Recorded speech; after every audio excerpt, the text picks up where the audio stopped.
Big boss ಖ್ಯಾತಿಯ ನಟಿ ತನಿಷಾ ಕುಪ್ಪಂಡ ತಮಿಳು ಚಿತ್ರರಂಗಕ್ಕೆ ಎಂಟ್ರಿ ಕೊಟ್ಟಿದ್ದಾರೆ ಎಂಬ ಸುದ್ದಿ ಹರಿದಾಡುತ್ತಿದೆ.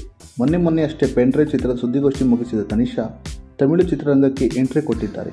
ಇದಕ್ಕೆ ಸಾಕ್ಷಿ ಎಂಬಂತೆ ತನಿಷಾ ಡ್ಯಾನ್ಸ್ ಮಾಡಿರುವ ವಿಡಿಯೋ ವೈರಲ್ ಆಗುತ್ತಿದೆ. ಅಷ್ಟಕ್ಕೂ ತನಿಷಾ ಮಾಡಿರುವ ಡ್ಯಾನ್ಸ್ ತಮಿಳಿನ ಎನ್ ಕಾದಲೆ ಚಿತ್ರದ್ದು.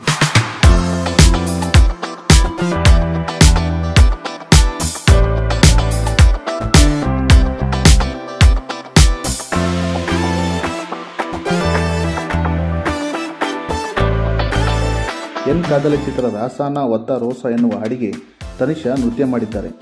ಕೆಂಪು ಬಣ್ಣದ ಡ್ರೆಸ್ ತೊಟ್ಟು ಸಖತ್ತಾಗಿ ಸ್ಟೆಪ್ ಹಾಕಿದ್ದಾರೆ.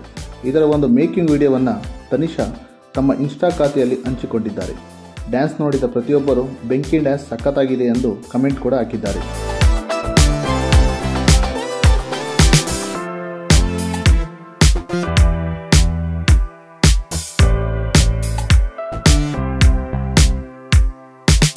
ಈ ವಿಡಿಯೋದ ಬಗ್ಗೆ ನಿಮ್ಮ ಅನಿಸಿಕೆಗಳನ್ನು ನಮ್ಮ ಕಮೆಂಟ್ ಬಾಕ್ಸ್ನಲ್ಲಿ ಹಾಕಿ. ಈ ವಿಡಿಯೋವನ್ನು ಲೈಕ್ ಮಾಡಿ, ಶೇರ್ ಮಾಡಿ. ಮತ್ತಷ್ಟು ಅಪ್ಡೇಟ್ಸ್ಗಳಿಗಾಗಿ ನಮ್ಮ ಚಾನಲ್ನ ಸಬ್ಸ್ಕ್ರೈಬ್ ಮಾಡಿ.